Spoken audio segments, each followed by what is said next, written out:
Ambassador Elena Vasquez stood at the viewing port of her shuttle, watching as Nexus Prime grew larger against the endless darkness of space.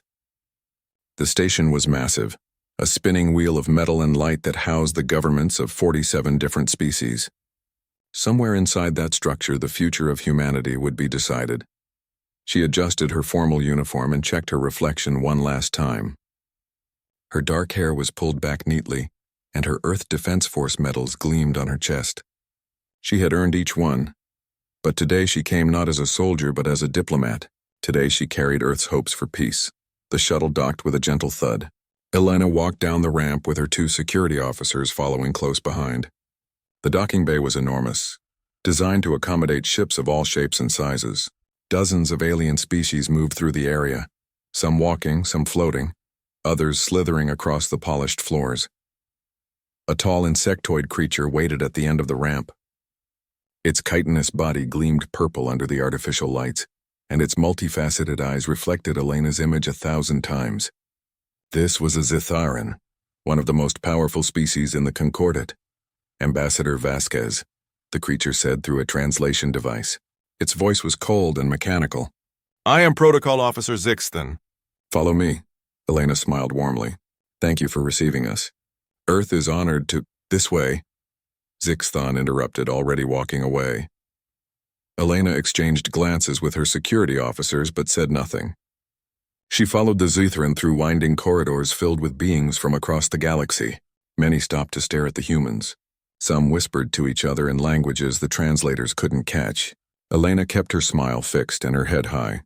The Zitharan led them to a small office, barely large enough for the 3 humans. The desk inside was sized for someone much smaller than Elena. You will wait here, Zixton said. The Concordat will summon you when ready. How long should we expect to— Elena began, but the door slid shut in her face. Hours passed. Elena sat in the too small chair, her knees nearly touching her chest. Her officers stood by the door, their faces carefully neutral. No one came. No one brought water or food. The message was clear. Earth did not matter. Finally, after 6 hours, the door opened. Zixton gestured for them to follow. They walked through the grand halls of Nexus Prime until they reached the council chamber. The room was circular and vast, with seats arranged in tiers rising toward the domed ceiling. Representatives from every Concordat species sat in their designated places, looking down at the small platform in the center where Elena now stood alone. High Chancellor Vrexkor of the Zitharan hegemony sat in the highest seat. His body was larger than Zixton's, covered in ornate markings that denoted his rank. His mandibles clicked together as he looked down at Elena. So, Vrexkor's voice boomed through the chamber. The humans finally send someone. Tell me, Ambassador, why should the Concordat concern itself with a species that only discovered faster than light travel 20 years ago? Elena kept her voice steady and respectful. High Chancellor, we come seeking friendship and mutual benefit. Earth has much to offer. Our scientists have made breakthroughs in medical technology. Our engineers have— Your engineers, Vrexkor interrupted, learned everything from studying wreckage of our scout ships. Your medicine is primitive compared to species that have practiced healing for 10,000 years. You have nothing we need. Murmurs of agreement rippled through the chamber. Elena felt her cheeks burn, but she maintained her composure. Then we come to learn, she said. We are young, yes, but we are eager students. Surely the Concordat's great wisdom includes patience for those still finding their way. A few representatives shifted uncomfortably. One species, a crystalline being that glowed with soft blue light, seemed to nod approvingly. But most faces showed only contempt or indifference. Patience, Vrexkor repeated, his mandibles clicking in what might have been laughter. You mistake tolerance for welcome, human. The Concordat has maintained peace for 5,000 years through order and hierarchy. Every species must know its place. You have not earned yours. The session continued for hours. Every proposal Elena made was dismissed. Every question she asked was answered with condescension. When she asked about trade agreements, she was told Earth had nothing worth trading. When she suggested cultural exchanges, she was told human culture was too primitive to share. When she proposed mutual defense pacts, several species laughed openly. As the session ended, a smaller alien approached Elena. He was bipedal with gray skin and large, dark eyes. He moved carefully as if expecting to be pushed aside at any moment. "Ambassador Vasquez," he said quietly, "I am Kelrin of the Vish. I wanted to say that your presentation was dignified and well-reasoned." "Thank you," Elena said, grateful for even this small kindness. "I hope that—" "Be careful," Kelrin whispered, glancing around nervously. "The Concordate's peace is built on keeping everyone in their assigned place. The Zytherans especially do not like newcomers who might challenge the order. They see your species' rapid advancement as a threat." Before Elena could respond, Kelrin hurried away, disappearing into the crowd of departing delegates. That evening, Elena sat in her assigned quarters aboard Earth's embassy ship, composing her report. The small room felt cramped after the vast spaces of Nexus Prime. Through the viewport, she could see the station spinning slowly against the stars. She wrote carefully, choosing each word with precision. Yes, the Concordate had been dismissive and rude. Yes, the Zytherans seemed particularly hostile. But she had expected resistance. Change took time, especially when dealing with civilizations thousands of years old. "First impressions are never easy," she typed. "But we came here for our children and our children's children. We came to build a future where humanity stands alongside other species as equals. That future may take years or even decades to achieve, but it will be worth the patience and perseverance." She paused, looking at her reflection in the darkened viewport. Her father had been a soldier, her mother a teacher. Both had taught her that peace was always worth fighting for, even when the fight meant swallowing pride and enduring insults. "I believe in what we're doing here," she continued typing.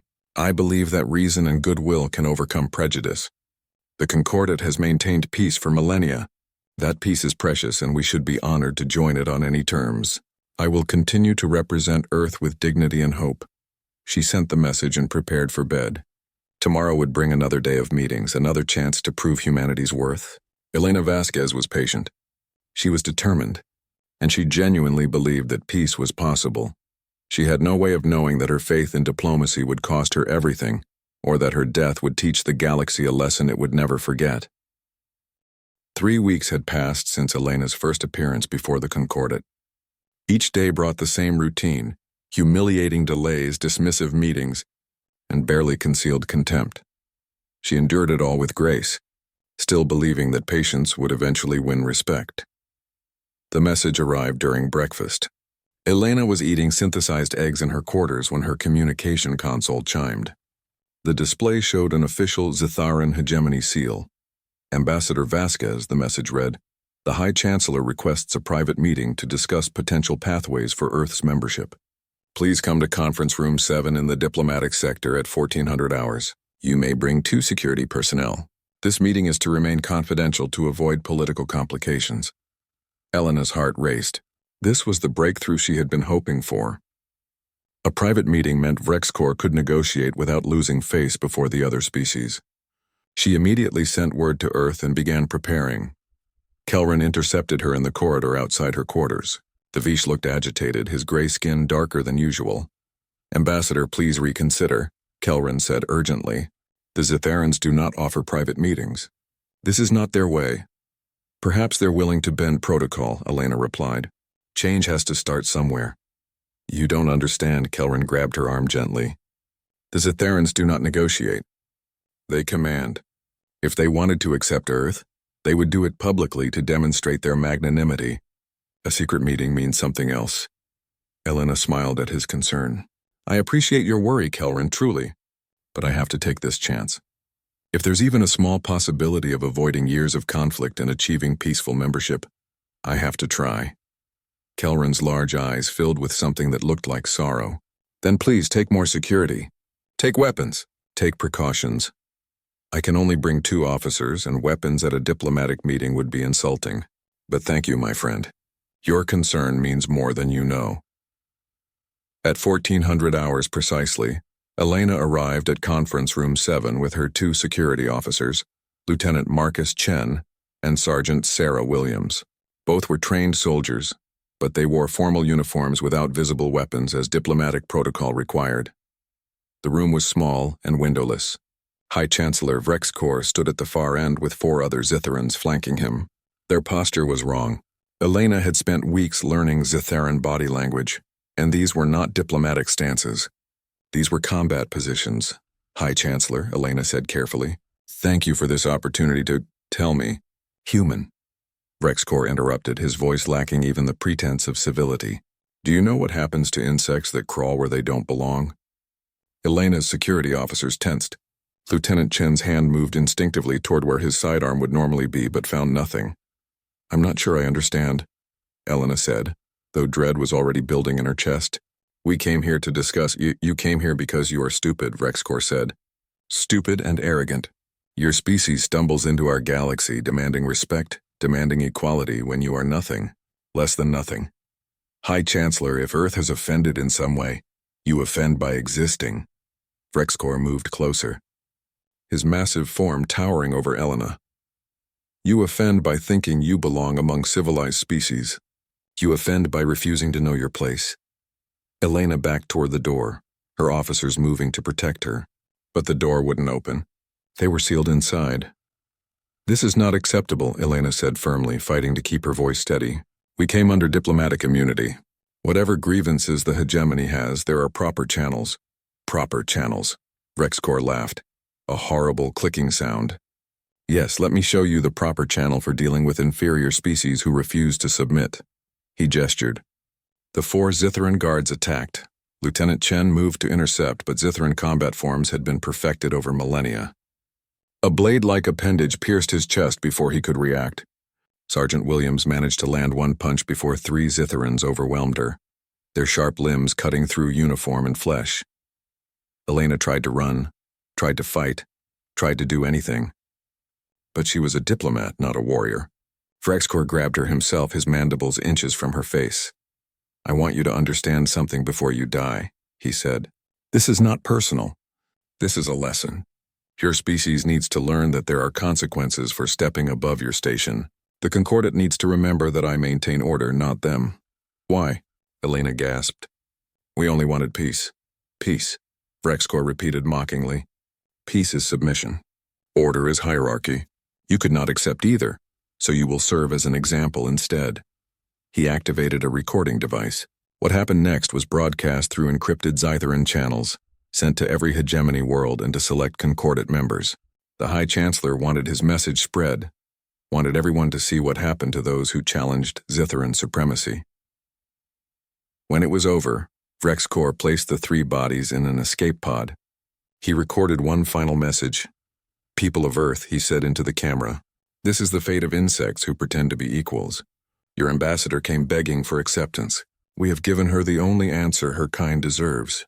If you are wise, you will withdraw your application and remain in your small corner of space. If you are foolish, you will complain, and we will show you that the death of 3 is nothing compared to what the hegemony can inflict. Choose wisely." He launched the pod toward Earth's embassy ship. Aboard the UDES Endeavor, Captain James Rodriguez was reviewing supply reports when his sensors detected the approaching pod. At first, he thought it was a standard diplomatic courier.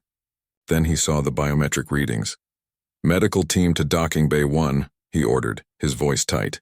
"Now," but he already knew it was too late. The readings showed no life signs. When his crew opened the pod, they found Ambassador Elena Vasquez and her security officers arranged like discarded trash. Someone had cleaned the bodies, making the wounds visible but removing blood. It was a deliberate presentation, designed for maximum psychological impact. In Elena's hand was a data chip. Rodriguez played it with shaking hands and watched Rexcore's message. Then he watched the full recording of the murders. Every horrific second that the Zitharans had documented. The final file on the chip was a voice recording made by Elena in the seconds before she died, somehow transmitted to her personal communicator before it was destroyed. "Tell them," Elena's voice whispered, barely audible over her labored breathing. "Tell them we came in peace. Tell them we tried." Rodriguez sat in silence for a long moment. Then he composed a message to Earth. His hands were steady as he typed, though his face was carved from stone. The Concordat's official response came within hours. It was a standard form letter expressing regret over the unfortunate misunderstanding and offering to mediate negotiations for reparations. The diplomatic language was carefully chosen to avoid assigning blame. There would be no justice, no punishment, no consequences. The Zitherans released their own statement, not apologizing but explaining that Ambassador Vasquez had violated several obscure protocols and that her death, while regrettable, was legally justified under hegemony law. Several concordate species quietly agreed. Order had been maintained. Only Kelrin spoke against it. He stood before the Concordate Council and pleaded for sanctions against the hegemony, for some acknowledgement that murdering diplomatic envoys was wrong. He was shouted down and later censured for disturbing concordate harmony. On Earth, the reaction was different. The governments of Earth held emergency sessions. Military commanders reviewed defensive positions. Scientists worked through the night on weapons programs. But officially, Earth said nothing. The human embassy ship departed Nexus Prime quietly, taking Elena's body home. High Chancellor Vrexcor watched the humans leave and felt satisfaction. The upstart species had been put in their place with minimal effort. They would accept the Concordate's judgment, pay their respects to their dead envoy, and never trouble the hegemony again. Perhaps in a few centuries, after they had learned proper humility, Earth might be allowed to reapply for membership. He had no concept of what he had actually done. He had killed a peacemaker and thought he had won. He had murdered hope and thought he had established order. He had struck at humanity's extended hand and thought he had shown strength. What Vrexcor didn't understand was that humanity's silence wasn't acceptance. It was preparation. Earth wasn't mourning. It was mobilizing. And soon, very soon, the Zitharan hegemony would learn what humans did when their peace was spat upon and their envoys murdered. Soon the galaxy would learn what retribution truly meant. Earth went silent. Not the silence of acceptance or defeat, but the terrible quiet before a storm. For 6 months, humanity made no statements, sent no messages, filed no protests. The Concordate's diplomatic channels received nothing but automated responses declining all communications. On Nexus Prime, the silence made some species nervous. Kelrin tried again and again to contact Earth's remaining representatives, but received no answers. He addressed the Concordate Council with increasing desperation. "You must understand what you have done," Kelrin pleaded, his gray skin pale with stress. "I have studied human history. They are not like us. When the Vish suffer insult, we withdraw and endure. When the Scarlix are attacked, they negotiate and compromise. Humans do neither. They remember, they plan, and they repay blood with blood." High Chancellor Vrexcor clicked his mandibles dismissively. "You fear them because your own species is weak. Humans are nothing. They have 20 ships. We have 20,000. They control 3 colony worlds. The hegemony rules 80 systems. Mathematics does not lie, Kelrin. Humans will accept reality or be crushed by it." Other species agreed. The Thexian Dominion's representative pointed out that humanity lacked the industrial capacity for war. The Crimson Collective noted that human weapons technology was centuries behind Concordate standards. Even species that privately sympathized with Earth assumed the humans would eventually accept reparations and move on. Only Kelrin couldn't let it go. He spent his nights researching everything he could find about human history. The data was limited, as Earth had been reluctant to share certain aspects of their past. But what he found terrified him. Humans had only achieved global peace 70 years ago. Before that, they had spent their entire recorded history at war. Not occasional wars like civilized species fought, but constant, brutal, creative warfare. Wars fought over resources, religions, ideologies, and sometimes for no reason, except that both sides had forgotten how the fighting started. Kelrin read about conflicts where millions died. He learned about weapons humans had built specifically to kill each other, bombs powerful enough to destroy cities in seconds. He discovered that humans had nearly driven themselves extinct not once but multiple times, yet somehow always survived. More disturbing were the cultural artifacts. Human literature was filled with warriors and battles. Their art depicted violence alongside beauty. Their music celebrated both peace and war. Even their sports were often ritualized combat. This was not a species that had evolved past violence. This was a species that had refined violence into an art form, and then somehow chosen peace anyway. "They chose peace," Kelrin whispered to himself in his quarters. "They didn't evolve into peaceful beings. They made a choice. And now the Zitherans have shown them that their choice was rejected. He tried once more to warn the Concordat, but no one would listen. Vrexcor had him banned from speaking at council sessions. The High Chancellor was riding high on his success, using the incident to consolidate power. Several smaller species had been cowed into accepting unfavorable treaties, reminded of what happened to those who challenged hegemony authority. While the Concordat congratulated itself on maintaining order, humanity was preparing. Every human colony, every orbital station, every ship in human space received activation codes. The mobilization was total and absolute. On Earth, factories that had produced consumer goods for decades retooled for military production. Shipyards that built peaceful cargo vessels began constructing warships from classified blueprints. Universities canceled classes as physics departments worked on weapons research. The governments of Earth, which had spent 70 years learning to cooperate, now coordinated with perfect unity. The transformation was remarkably swift because the infrastructure had always been there. Humanity had chosen peace, but they had never forgotten war. Every factory had conversion protocols. Every civilian ship was built with military upgrade paths. Every colony had weapons stockpiles marked as emergency supplies. And every human between 18 and 45 had completed basic military training as part of their education. It wasn't paranoia. It was pragmatism. Humans had learned from millennia of hard experience that peace was only possible when backed by strength. They had hoped never to use that strength. They had genuinely wanted the Concordat's friendship, but they had never been naive enough to enter the galaxy unarmed. Admiral Sarah Chen stood on the bridge of the UDES Retribution and watched the fleet assemble. 500 warships hung in space, each one larger and more heavily armed than anything humans had publicly revealed. These weren't exploration vessels hastily retrofitted. These were purpose-built instruments of war, constructed in secret. Over the past 2 decades as insurance against exactly this scenario, Chen was 68 years old. She had fought in the last wars before global peace, then spent 40 years hoping those skills would rust away unused. She had watched Elena Vasquez's final message 17 times. Each viewing hardened something inside her. "Admiral," her communications officer reported, "all fleets are in position. Earth fleet at Soltyr, Mars fleet at the rally point. Colony fleets at designated coordinates. We have confirmation from all ship captains. They're ready." "Good," Chen said quietly. "What's the status of our intelligence gathering?" "Complete, ma'am. We've identified every Zitharan military installation, shipyard, and government facility within 50 light years. We have their patrol routes, their response times, and their defensive capabilities. The Concordat's security is designed to prevent wars between member species, not to defend against external threats. They've gotten complacent."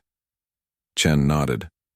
50 years ago, she would have felt something about what she was about to do. Guilt, perhaps, or hesitation. But she had watched 3 good people murdered for trying to make peace. She had seen Vrexcor's smug face as he boasted about teaching humanity a lesson. "Send the message," she ordered. "Let them know we're coming."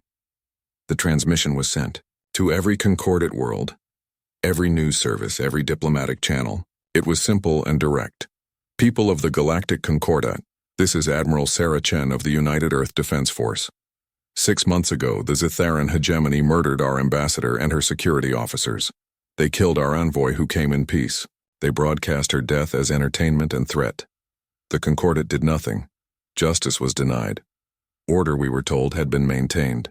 Today, humanity delivers its own justice. We are not attacking the Concordat. We are not threatening innocent species. But the Zitharan hegemony will answer for what it has done. This is not a negotiation. This is not a police action.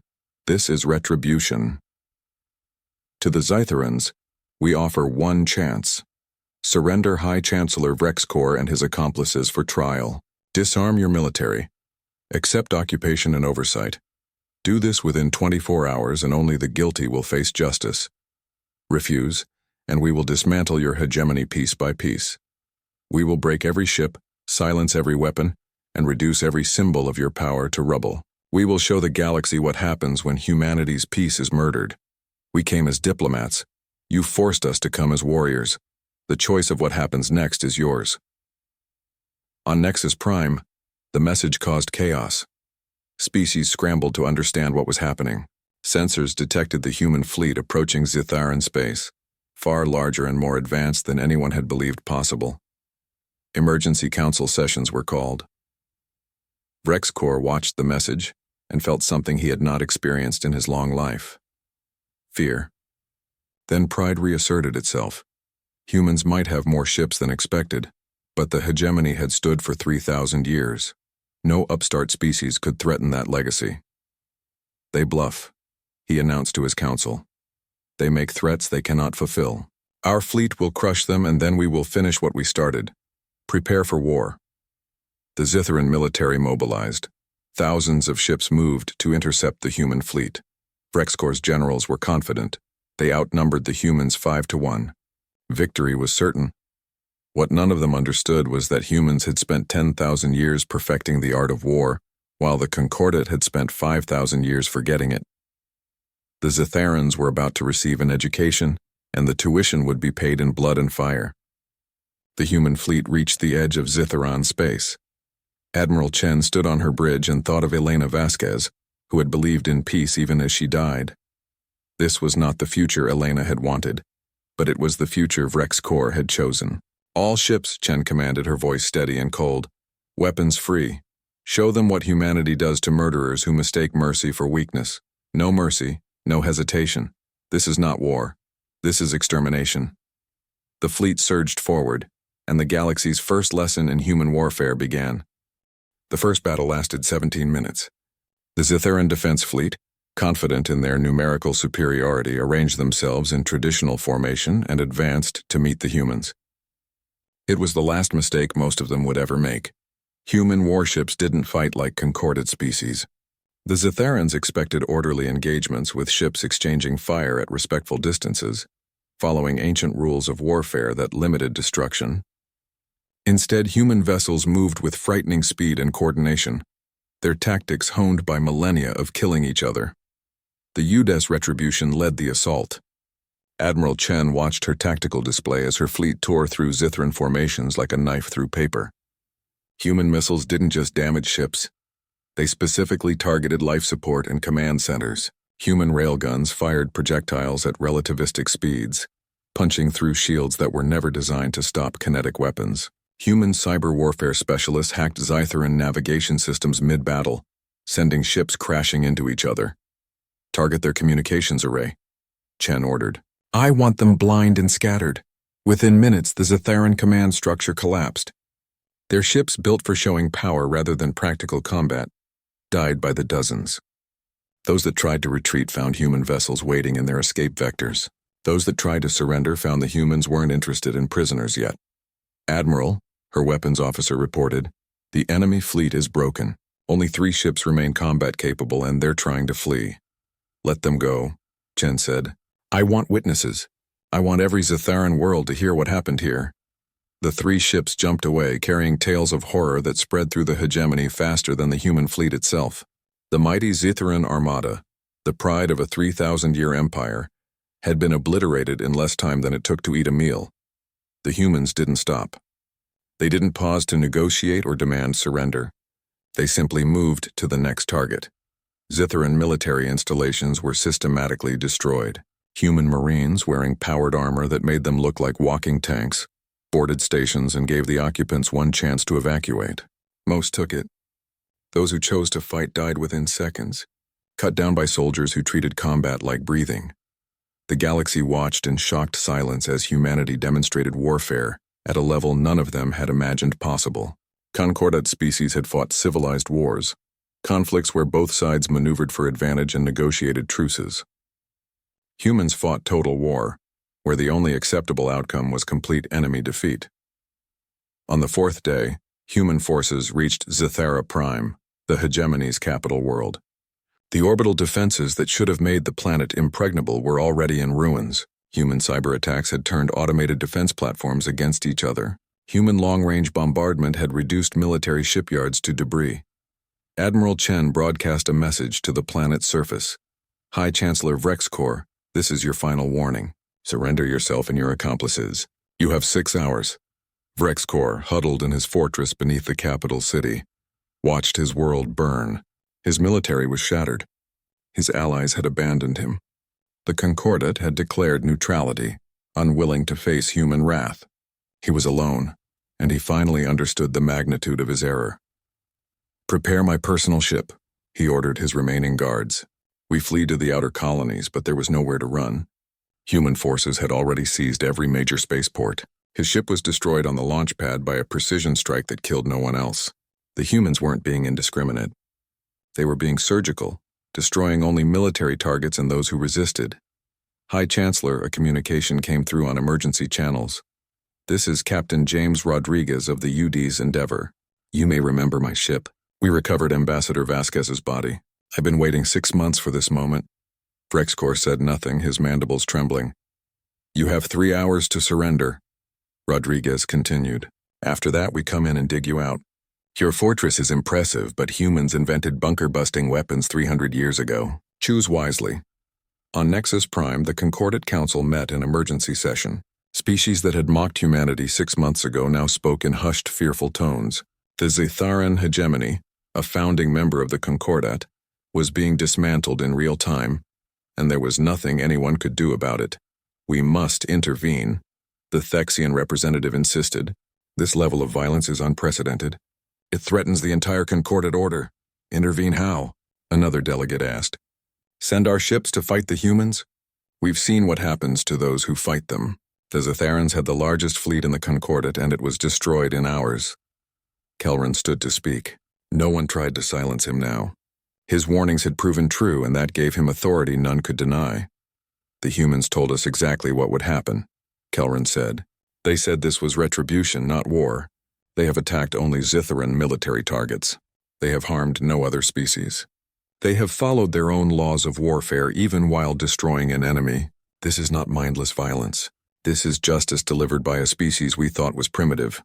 "Justice?" the Thexian representative sputtered. "This is slaughter." "No," Kelran said quietly.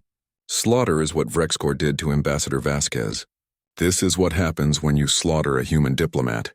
We were warned. The humans spent 6 months preparing, giving us time to deliver justice ourselves. We chose not to. Now they deliver it themselves." The council descended into argument. Some wanted to sanction humanity. Others wanted to expel the Zitharans from the Concordat to appease human anger. A few very quietly suggested that perhaps the hegemony had deserved this. While they argued, the deadline expired. Human forces assaulted Vrexkor's fortress with efficiency born of experience. Shaped charges blew through layers of armor. Breaching teams cleared level after level. The High Chancellor's personal guards, bred and trained for ceremonial duty, died quickly against soldiers who had studied warfare as both science and art. They found Vrexkor in his innermost sanctum, surrounded by treasures looted from a dozen conquered species. Captain Rodriguez personally took him into custody. "Why?" Vrexkor asked, his voice broken. "We offered you reparations. We followed Concordat law." "Why do this?" Rodriguez looked at the creature who had murdered his ambassador. "You want to know why? Let me explain human law to you. When someone extends their hand in peace and you fill it with their blood, there is no amount of money that makes it right. There is no apology we accept. There is only justice." "But we are the Concordat," Vrexkor said desperately. "We maintain order." "We keep peace. You kept order," Rodriguez corrected. "You maintained hierarchy. You had no peace, just submission enforced by threats. Ambassador Vasquez came to you with genuine peace, and you showed us what you really are. So now we show you what we are." The trial began within days. Humans, to the surprise of the watching galaxy, insisted on proper legal proceedings. Vrexkor and his accomplices were given lawyers. Evidence was presented methodically. The full recording of Elena's murder was played, forcing the Concordat to watch what they had chosen to ignore. The verdict was never in doubt. Guilty of murder, guilty of crimes against diplomatic envoys, guilty of violations of basic sentient rights. The sentence was death, carried out quickly and without ceremony. But humanity's retribution didn't end with Vrexkor's death. The Zitharan hegemony was dismantled piece by piece. Every system was occupied. Every weapon was confiscated. Every military leader was tried and, if found guilty of atrocities, executed. The Zitharan people themselves were not punished. They were freed from the tyrannical government that had ruled them. Within 3 months, the mighty hegemony was gone. In its place stood a dozen independent Zitharan worlds disarmed and placed under concordate oversight. The species would survive, but their empire would not. The galaxy watched and learned. Some species were horrified by human brutality. Others were quietly relieved that the Zitharan bullies had finally been stopped. But all understood one truth now. Humans were not to be trifled with. Admiral Chen stood on the bridge of the Retribution, watching Zithara Prime recede into the distance. Her fleet had not lost a single ship to enemy action. Human casualties numbered in the hundreds, not thousands. It had been less a war than an execution. "Admiral," her communications officer reported, "we're receiving a message from the Concordate Council. They're formally requesting negotiations." "Tell them," Chen said, her voice tired, "that we'll talk, but we're not asking for permission to join anymore. We're not begging for respect. The terms have changed. They'll understand that soon enough." She thought of Elena Vasquez, who had genuinely believed that reason and goodwill could overcome prejudice. Elena had been wrong, but her death had not been in vain. The galaxy would remember her. And they would remember what happened when her peace was rejected. Humanity had come to the stars seeking friends. They had found arrogance and murder instead, so they had taught the galaxy a lesson that would echo through history. Humans preferred peace, but they were exceptionally, terrifyingly good at war. The trials continued for months.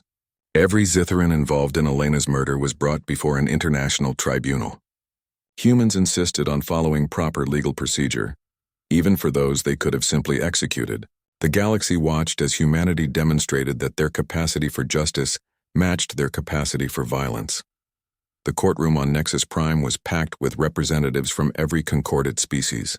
The presiding judges included 2 humans, 2 concordate members, and 1 representative chosen by the Zitharan people themselves.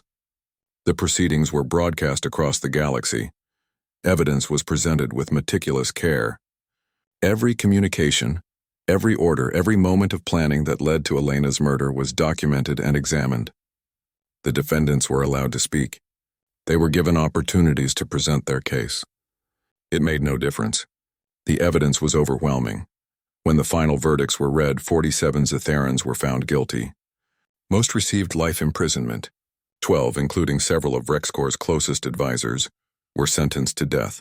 The sentences were carried out within days, not as spectacle but as simple justice. But punishment was only the beginning. Humanity had learned that justice delayed was justice denied, and they were determined to ensure such atrocities never happened again. Ambassador Marcus Thompson stood before the Concordate Council 3 months after the war's end. Unlike Elena, he did not come to beg for acceptance. He came to dictate terms. "The Galactic Concordate," Thompson said, his voice calm but firm, "has maintained order for 5,000 years, but order without justice is simply tyranny wearing a civilized mask. Ambassador Vasquez's murder proved that. Several species shifted uncomfortably. They had spent months arguing about how to respond to humanity's military superiority. Some wanted to placate the humans, others wanted to somehow resist. All recognized that the balance of power had fundamentally changed. "Earth proposes the following reforms," Thompson continued. "First, the Concordate will establish actual laws protecting diplomatic envoys. Murder of an ambassador will be treated as an act of war, not a diplomatic incident. There will be real consequences enforced by the Concordat itself. Second, the Concordate Security Council will be reformed. No single species will hold permanent veto power. Decisions on war crimes and diplomatic violations will require majority vote, not unanimous consent. Third, humanity will join the Concordat, not as supplicants or junior members, but as equals with full rights and responsibilities. Our military will remain under Earth's control, but we will contribute to Concordate peacekeeping operations. Finally, a memorial station will be constructed here at Nexus Prime. Honoring all victims of diplomatic violence, it will serve as a reminder that peace requires the will to defend it." The Thexian representative stood. "And if the Concordat refuses these terms?" Thompson smiled, but there was no warmth in it. "Then Earth remains independent, our fleet remains mobilized, and the Concordat continues as it has. But know this. We will defend any species that comes to us seeking protection from bullies. The old order where might made right and the strong crushed the weak is over. You can accept that peacefully, or you can learn it the way the Zitherans did. The vote took 3 days. In the end, 42 species voted to accept humanity's terms. 3 abstained, 2 voted against, both traditional allies of the fallen hegemony. The reforms were implemented within weeks. The changes rippled through the galaxy. Smaller species that had spent centuries under the threat of larger neighbors suddenly found they had protection. The Vish, who had been slowly declining into irrelevance, petitioned for trade agreements with Earth and received generous terms. Kelran himself was appointed to head the new Diplomatic Protection Agency, a position he accepted with visible relief. "You've changed everything," Kelran told Ambassador Thompson during a private meeting. "The Concordat will never be the same." "Good," Thompson replied. It needed to change. Elena believed in peace, but peace built on submission isn't real peace. It's just delayed conflict. "And your fleet?" Kelran asked carefully. "Will you demobilize now that the war is over?" Thompson shook his head. "We'll scale back to peacetime levels, but humanity will never again enter the galaxy unarmed. We tried peace without strength, and it cost us Elena. We won't make that mistake again." On Earth, the homecoming was bittersweet. The fleet returned victorious, having accomplished everything they set out to do. But there was no celebration, no parades. Elena Vasquez's body was laid to rest in Arlington Cemetery with full honors. Her grave marker was simple. She came in peace. She died for it. We ensured she was not forgotten. Admiral Chen retired after the war, having done what she promised herself she would do. She spent her final years teaching at the Naval Academy, ensuring the next generation understood both the necessity of military strength and the horror of using it. Captain Rodriguez remained in service, commanding the UDS Endeavor, as it became Earth's primary diplomatic vessel. He made sure every ambassador who served aboard knew Elena's story and understood what their service truly meant. The memorial station at Nexus Prime was completed 1 year after Elena's death. It was beautiful, a crystalline structure that caught starlight and transformed it into gentle colors. At its center stood a statue of Elena, her hand extended in greeting, forever offering the peace she had died trying to achieve. The dedication ceremony drew representatives from across the Concordat. Humans, Zitherans, Vish, Thexians, and dozens of other species gathered to honor not just Elena, but all who had been lost to diplomatic violence over the millennia. Ambassador Thompson spoke briefly. Elena Vasquez believed that reason and goodwill could overcome prejudice. She was right, but she didn't live to see it. Her death forced us to become warriors, but her life reminds us why we should always prefer peace. This memorial stands for a simple principle. Those who come in peace deserve protection, and those who violate that peace deserve justice. A Zythran representative also spoke, one of the new generation chosen by free elections rather than hereditary power. She was young, her chitin still soft and pale. "My species committed an unforgivable crime," she said, her voice trembling. "We cannot undo what was done. We can only promise to remember and to do better. The humans taught us that might does not make right, and that justice delayed is justice denied. These are hard lessons paid for in blood, but they are lessons we will never forget." 10 years passed. The Concordat evolved into something stronger and more just. Species that had once ruled through fear now had to actually negotiate. Smaller civilizations found their voices mattered. The galaxy wasn't perfect. Disputes still arose and conflicts still erupted. But there was a difference now. There was actual law, actual justice, actual consequences for those who chose violence over diplomacy. Humanity became known as guardians of diplomatic sanctity. Several times over those 10 years, Earth's fleet mobilized to protect envoys threatened by aggressive species. Each time, the mere presence of human warships was enough to prevent violence. The galaxy had learned its lesson. On the 10th anniversary of Elena's death, a human child visited the memorial station with his school class. The boy, named Marcus after Ambassador Thompson, stood before Elena's statue with wide eyes. "Why did they kill her?" he asked his teacher. The teacher, a middle-aged woman who had served in the war, knelt beside him. "Because she believed in peace, and they saw that belief as weakness. They forgot that humans choose peace not because we can't fight, but because we know the cost of fighting." What happened to the ones who killed her? They faced justice. But more importantly, the galaxy changed. Because of what happened to Ambassador Vasquez, diplomatic envoys are now protected. No ambassador has been murdered since. Her death bought safety for thousands of diplomats across the galaxy. So she didn't die for nothing? The teacher smiled sadly. No, Marcus. She died proving that peace is precious and justice is sacred. We must never forget either lesson. The boy placed a small flower at the base of the statue, adding to the thousands already there. People from across the galaxy still came to pay respects, to remember the price of peace and the cost of injustice. Ambassador Thompson, now elderly and retired, sometimes visited the memorial. He would stand before Elena's statue and remember the young diplomat who had genuinely believed diplomacy could solve any problem. She had been naive in some ways, but also braver than any soldier. She had walked into potential danger carrying only hope and good intentions. You'd be proud of what we built, Thompson would whisper to the statue. The galaxy isn't perfect, but it's better. Species talk instead of fight. Envoys are respected instead of murdered. You wanted humanity to be accepted as equals, and we are. But we did it your way in the end, through creating something better rather than just demanding our place. In human schools, Elena's story was taught alongside military history. Children learned about the war, yes, but also about the woman who tried to prevent it. They learned that their species' greatest strength wasn't their weapons or their warriors, but their ability to choose peace even after proving they could wage war. The Concordat thrived under its new structure. Trade flourished. Cultural exchanges increased. Scientific cooperation led to breakthroughs that benefited everyone, and when conflicts arose, as they inevitably did, there was now a system in place to resolve them before they escalated.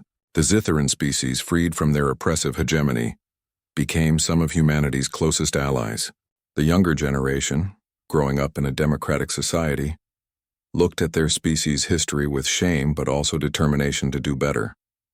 Many young Zitharans studied at human universities, learning the principles of justice and diplomacy that Elena had tried to teach their ancestors. Humanity never forgot what they had learned. Their fleet remained strong, their soldiers remained trained, and their weapons remained ready. But those weapons stayed silent except when defending those who couldn't defend themselves. Earth became known throughout the galaxy not for the war they had won, but for the peace they had demanded afterward. On the memorial station, the inscription beneath Elena's statue was visible in every Concordat language. It read simply, "She came in peace. We came for justice. Let the galaxy remember both." And the galaxy did remember. They remembered Elena Vasquez, who believed in the power of diplomacy. They remembered the humans who avenged her death with terrible efficiency. But most of all, they remembered the lesson that had been written in fire and blood across the stars, that true peace requires both the will to offer friendship and the strength to defend it, that justice cannot be compromised for convenience, and that those who mistake mercy for weakness will learn too late the price of their arrogance. The galaxy had learned what retribution was, but more importantly, it had learned what justice meant, and in the end that made all the difference.